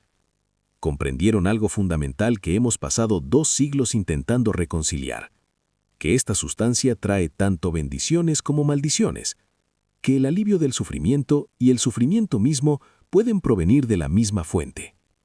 Friedrich Cersina, trabajando solo en su pequeña farmacia, creía estar creando algo puramente bueno. Aisló la morfina pensando que purificaba el opio, eliminando las impurezas e inconsistencias para dejar solo la esencia curativa. Se equivocó, pero su error no fue químico, fue filosófico. Creía que la ciencia podía separar lo bueno de lo malo, que el ingenio humano podía burlar la naturaleza fundamental de estas moléculas. Cada generación desde entonces ha cometido el mismo error en nuevas formas. La morfina no es buena ni mala, es una sustancia química, un conjunto de átomos de carbono, hidrógeno, nitrógeno y oxígeno arreglados en una configuración específica. ¿Qué hacemos con ella? ¿Cómo la usamos? ¿Cómo la regulamos? ¿Y cómo tratamos a quienes la padecen? Estas son cuestiones morales, cuestiones humanas, y a menudo las hemos resuelto mal. Hemos oscilado entre extremos, desde la prescripción excesiva y descuidada del siglo XIX hasta la prohibición punitiva de principios del siglo XX, desde la cautela conservadora de mediados del siglo LV hasta las imprudentes campañas de marketing de finales del siglo XX y principios del siglo XXI, y ahora hasta una retirada descontrolada que a veces niega alivio adecuado del dolor a quienes más lo necesitan. Hemos tratado a las personas adictas como criminales en lugar de pacientes. Hemos permitido que el lucro se imponga a la ética. Hemos estigmatizado el sufrimiento en lugar de abordarlo. Pero dentro de esta trágica historia también hay historias de compasión y progreso. Están las enfermeras de cuidados paliativos que atienden a pacientes moribundos y ajustan las dosis de morfina con destreza y cuidado, garantizando su bienestar sin acelerar la muerte. Y los primeros resultados son prometedores. El tratamiento debe ser accesible y basado en la evidencia. El tratamiento asistido con metadona o buprenorfina debe estar disponible a demanda, sin listas de espera ni regulaciones excesivas que creen barreras. Estos medicamentos no reemplazan una adicción por otra. Tratan una condición médica con la medicación adecuada, de la misma manera que la insulina trata a la diabetes. El modelo de recuperación basado en la abstinencia funciona para algunas personas, pero no para muchas otras. Necesitamos una variedad de opciones y conectar con las personas en su situación actual. La reducción de daños salva vidas. La distribución de naloxona previene las muertes por sobredosis. Los centros de consumo supervisado previenen la propagación de enfermedades y brindan un punto de contacto para personas inaccesibles de otra manera. Las tiras reactivas de fentanilo permiten a los usuarios saber si sus medicamentos están contaminados con fentanilo y tomar precauciones. Estas intervenciones no facilitan el consumo de drogas, reconocen la realidad de que el consumo de drogas ocurrirá y toman medidas pragmáticas para minimizar las muertes y las enfermedades. La oposición a la reducción de daños a menudo se basa en juicios morales más que en evidencias, y esos juicios cuestan vidas. Necesitamos invertir en investigación. A pesar de décadas de uso de opioides, aún hay mucho que desconocemos sobre el dolor, la adicción, la vulnerabilidad individual y las estrategias óptimas de tratamiento. Necesitamos mejores analgésicos no opioides. Necesitamos comprender mejor las afecciones con dolor crónico para que podamos tratar las causas subyacentes en lugar de simplemente suprimir los síntomas. Necesitamos neuroimágenes y estudios de biomarcadores para identificar quiénes tienen mayor riesgo de adicción. Necesitamos estudios longitudinales sobre los resultados del tratamiento. Los institutos nacionales de la salud y otros organismos de financiación deberían priorizar esto. Finalmente, necesitamos honestidad.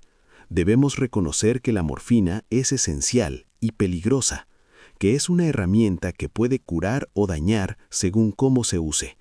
Debemos dejar de hacer promesas que no podemos cumplir, promesas de una vida sin dolor, promesas de opioides sin riesgo, promesas de que la adicción se puede resolver con fuerza de voluntad o con castigo. Necesitamos tener conversaciones francas sobre el riesgo, las compensaciones y los límites de la medicina. La historia de la morfina no ha terminado. Continúa todos los días en hospitales, hogares, clínicas y calles. Continúa en el cuerpo de cada persona que toma morfina para el dolor, en la vida de cada persona que lucha contra la dependencia, en el dolor de cada familia que ha perdido a un ser querido por sobredosis. La historia no tiene por qué repetirse, pero lo hará si no aprendemos sus lecciones. Al llegar al final de este largo viaje, vale la pena regresar al punto de partida, al campo de amapolas, a la savia blanca que brota de una vaina rayada, a los antiguos sumerios que la llamaban la planta de la alegría. Comprendieron algo fundamental que hemos pasado 2 siglos intentando reconciliar, que esta sustancia trae tanto bendiciones como maldiciones, que el alivio del sufrimiento y el sufrimiento mismo pueden provenir de la misma fuente. Frederick Sertinun, trabajando solo en su pequeña farmacia, creía estar creando algo puramente bueno. Aisló la morfina, pensando que purificaba el opio, eliminando las impurezas e inconsistencias para dejar solo la esencia curativa. Se equivocó, pero su error no fue químico, fue filosófico.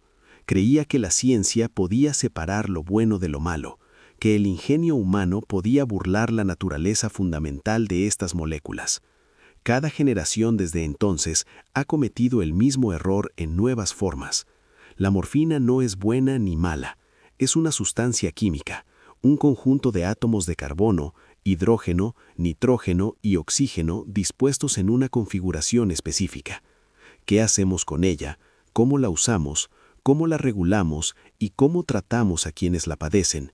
Estas son cuestiones morales, cuestiones humanas, y a menudo las hemos respondido mal. Hemos oscilado entre extremos, desde la prescripción excesiva y descuidada del siglo XIX hasta la prohibición punitiva de principios del siglo XX, desde la cautela conservadora de mediados del siglo LV hasta las irresponsables campañas de marketing de finales del siglo XIX y principios del siglo XXI, y ahora hasta una retirada descontrolada que a veces niega un alivio adecuado del dolor a quienes más lo necesitan. Hemos tratado a las personas adictas como criminales en lugar de pacientes. Hemos permitido que el lucro se imponga a la ética. Hemos estigmatizado el sufrimiento en lugar de abordarlo. Pero dentro de esta trágica historia también hay historias de compasión y progreso. Están las enfermeras de cuidados paliativos que atienden a pacientes murientes y ajustan las dosis de morfina con destreza y cuidado, garantizando su bienestar sin acelerar la muerte. Y los primeros resultados son prometedores. El tratamiento debe ser accesible y basado en la evidencia. El tratamiento asistido con metadona o buprenorfina debe estar disponible a demanda, sin listas de espera ni regulaciones excesivas que creen barreras. Estos medicamentos no reemplazan una adicción por otra. Tratan una condición médica con la medicación adecuada, de la misma manera que la insulina trata la diabetes. El modelo de recuperación basado en la abstinencia funciona para algunas personas, pero no para muchas otras. Necesitamos una variedad de opciones y conectar con las personas en su situación actual. La reducción de daños salva vidas. La distribución de naloxona previene las muertes por sobredosis. Los centros de consumo supervisado previenen la propagación de enfermedades y brindan un punto de contacto para personas inaccesibles de otra manera. Las tiras reactivas de fentanilo permiten a los usuarios saber si sus medicamentos están contaminados con fentanilo y tomar precauciones. Estas intervenciones no facilitan el consumo de drogas, reconocen la realidad de que el consumo de drogas ocurrirá y toman medidas pragmáticas para minimizar las muertes y las enfermedades. La oposición a la reducción de daños a menudo se basa en juicios morales más que en evidencias, y esos juicios cuestan vidas. Necesitamos invertir en investigación. A pesar de décadas de uso de opioides, aún hay mucho que desconocemos sobre el dolor, la adicción, la vulnerabilidad individual y las estrategias óptimas de tratamiento. Necesitamos mejores analgésicos no opioides. Necesitamos comprender mejor las afecciones con dolor crónico para que podamos tratar las causas subyacentes en lugar de simplemente suprimir los síntomas. Necesitamos neuroimágenes y estudios de biomarcadores para identificar quiénes tienen mayor riesgo de adicción. Necesitamos estudios longitudinales sobre los resultados del tratamiento. Los institutos nacionales de la salud y otros organismos de financiación deberían priorizar esto. Finalmente, necesitamos honestidad. Debemos reconocer que la morfina es esencial y peligrosa, que es una herramienta que puede curar o dañar según cómo se use. Debemos dejar de hacer promesas que no podemos cumplir, promesas de una vida sin dolor, promesas de opioides sin riesgo, promesas de que la adicción se puede resolver con fuerza de voluntad o con castigo. Necesitamos tener conversaciones francas sobre el riesgo, las compensaciones y los límites de la medicina. La historia de la morfina no ha terminado.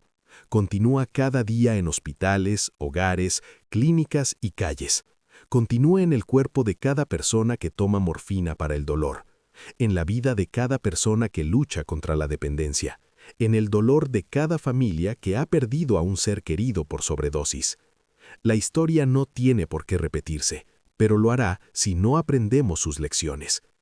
Al llegar al final de este largo viaje, vale la pena regresar al punto de partida, al campo de amapolas, a la savia blanca que brota de una vaina rayada, a los antiguos sumerios que la llamaban la planta de la alegría.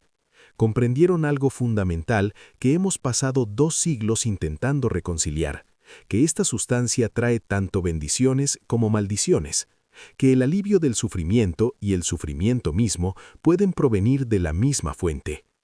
Friedrich Certina, trabajando solo en su pequeña farmacia, creía estar creando algo puramente bueno. Aisló la morfina pensando que purificaba el opio, eliminando las impurezas e inconsistencias para dejar solo la esencia curativa.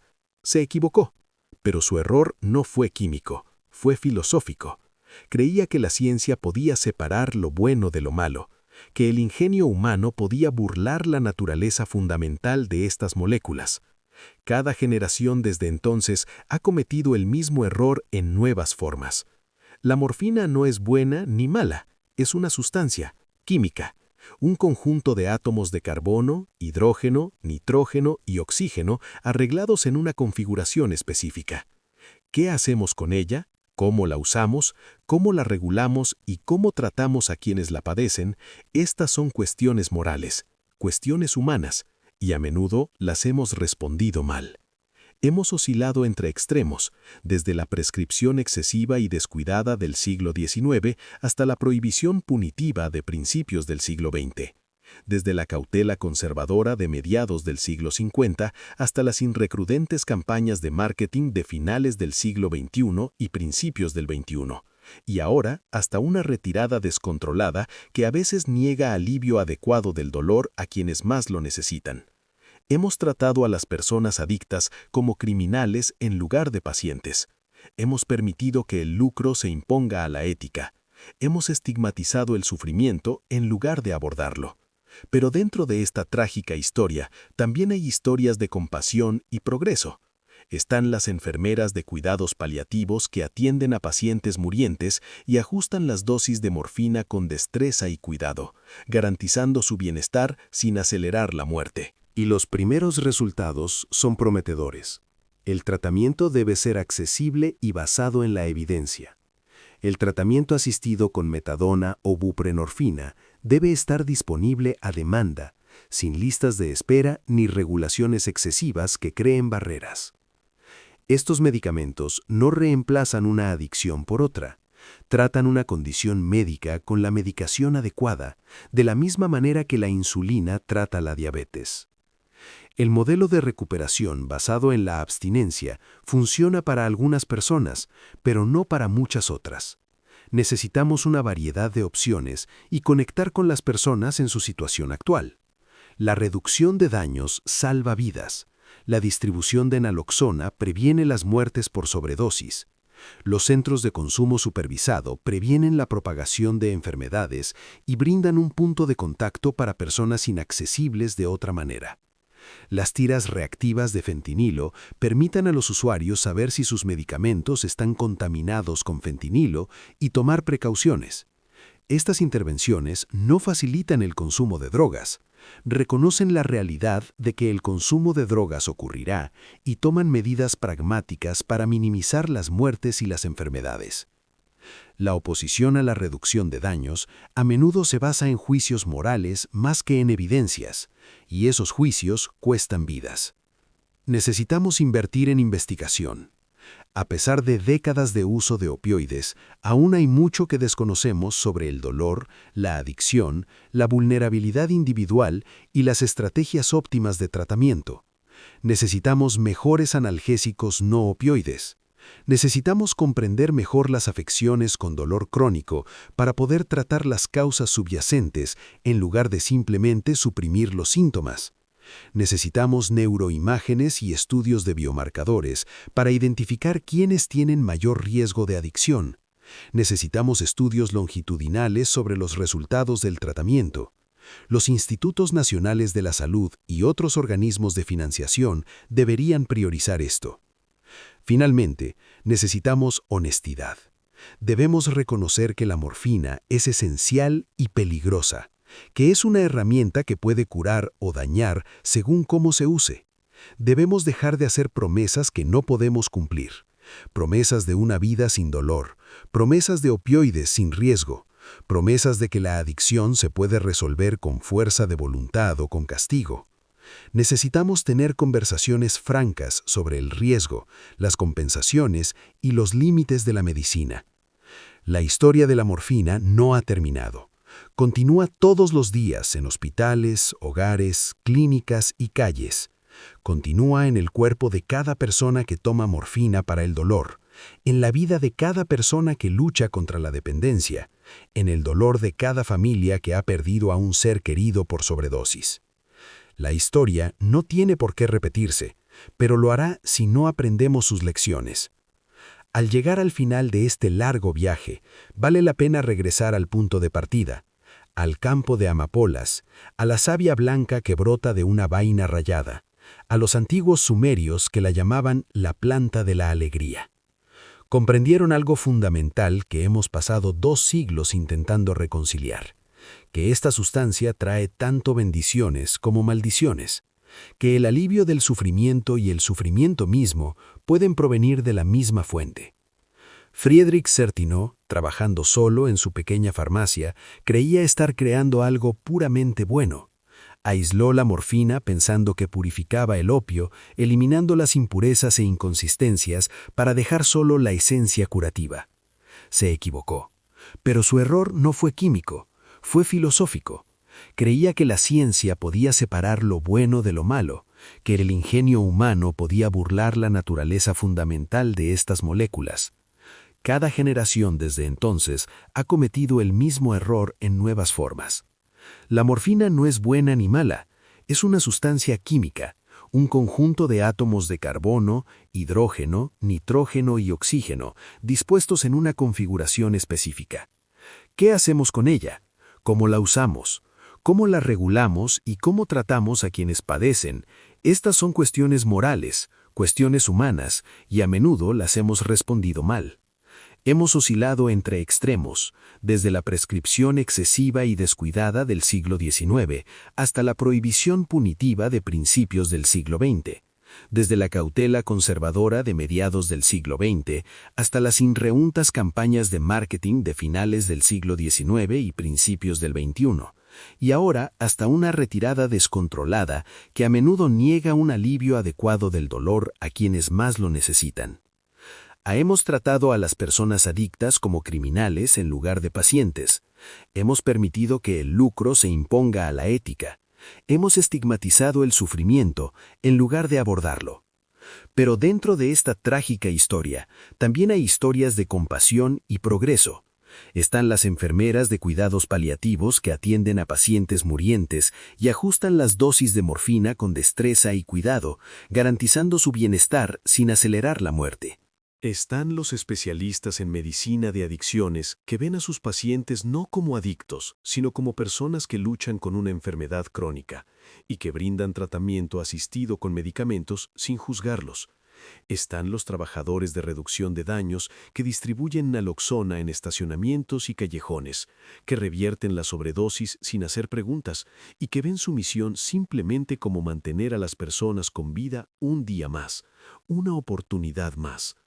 Hay investigadores que trabajan en mejores tratamientos tanto para el dolor como para la adicción, que poco a poco desentrañan los misterios de los sistemas opioides del cerebro y que desarrollan nuevos medicamentos con mejores perfiles de seguridad. Hay otros legisladores, aunque muy pocos, dispuestos a seguir la evidencia en lugar de la ideología, que entienden que la compasión no es debilidad y que los enfoques de salud son más efectivos que los de la justicia penal. Y hay millones de personas que han usado morfina para el dolor y no se han vuelto adictas, que se han vuelto adictas y se han recuperado, que han perdido a seres queridos y han canalizado su dolor hacia la defensa y el cambio. Cada persona a la que se le prescribe morfina después de una cirugía, que la toma según las indicaciones y la deja cuando el dolor desaparece, es una historia de éxito que nunca aparece en las noticias. Cada persona que ha sido dependiente de opioides y que ahora toma buprenorfina, tiene un trabajo, cuida de su familia y vive una vida estable, es una victoria contra la narrativa de la desesperanza. La historia completa de la morfina aún se está escribiendo. Está escrito cada vez que un médico toma una decisión sobre una receta, cada vez que una persona con dolor sopesa los riesgos y beneficios de tomar opioides, cada vez que se cambia una política o se dispone de un nuevo tratamiento. Está escrito en la química de nuestros cerebros, en las leyes de nuestras naciones, en la estructura de nuestras comunidades. La morfina salvó a incontables millones de personas del dolor agonizante. Permitió el avance de la cirugía, la supervivencia de los soldados heridos y la muerte pacífica de los pacientes moribundos. Y la morfina ha destruido a millones más, creando adicción, fomentando la delincuencia, destrozando familias y causando muertes a gran escala. Ambas cosas son ciertas simultáneamente, y cualquier análisis honesto de esta droga debe tener en cuenta ambas verdades. Si hay una lección en esta historia, es esta. El poder sin sabiduría es peligroso, la innovación sin ética es destructiva, el tratamiento sin compasión es crueldad. La morfina es poderosa, debemos ser sabios al usarla, éticos al distribuirla y compasivos con quienes sufren a causa de ella. La droga milagrosa que engañó al mundo no lo hizo mediante engaño propio, sino mediante nuestro propio engaño. Queríamos creer en una cura gratuita, en un alivio sin riesgo, en la posibilidad de eliminar el sufrimiento solo mediante la química. Queríamos el sueño sin la pesadilla, pero no es así como funciona. La amapola contiene ambas. Morfeo y Thanos son hermanos, inseparables. El sueño y la muerte están separados por un estrecho margen. Para usar la morfina responsablemente, debemos respetar su naturaleza dual. Debemos abordarla con humildad, con cautela y con constante vigilancia. Nunca más debemos permitirnos creer la mentira de que esta o cualquier droga es perfectamente segura, que la adicción es imposible, que finalmente hemos dominado el dolor sin consecuencias. La historia de la morfina es un espejo. Refleja nuestra capacidad de curar y nuestra capacidad de dañar, nuestra brillantez y nuestra ceguera, nuestra compasión y nuestra crueldad. Mientras los seres humanos experimenten dolor, mientras busquemos alivio, mientras seamos capaces tanto de un tremendo bien como de un terrible mal, la historia de la morfina continuará. Y quizás ese sea el final más honesto que podamos ofrecer. No una resolución, sino una continuación. No preguntas, sino mejores preguntas. No una victoria, sino vigilancia. La batalla entre el dolor y el alivio, entre la salvación y la adicción, entre la esperanza y la desesperación, se libra a diario en hospitales y hogares de todo el mundo. Lo mejor que podemos hacer es lucharla con honestidad, con ciencia, con compasión y con la dura sabiduría de la historia. La planta de la alegría sigue creciendo. La vaina aún derrama sus lágrimas blancas. La decisión de qué hacer con ellas sigue siendo, como siempre ha sido, nuestra. Gracias por acompañarme en este viaje a través de una de las historias más complejas y trascendentales de la medicina. Si este video les ha permitido comprender la historia que rara vez examinamos, si les ha ayudado a comprender los orígenes de la crisis que enfrentamos hoy, entonces ha cumplido su propósito. Dejen sus comentarios, compártanlo con alguien que necesite comprender esta historia. Y recuerden, detrás de cada estadística, cada política, cada receta, hay un ser humano, un hijo, un padre, alguien que merece trato y dignidad. Hasta la próxima. Cuídense y cuídense los unos a los otros. La historia continúa y todos tenemos un papel que desempeñar en su desarrollo.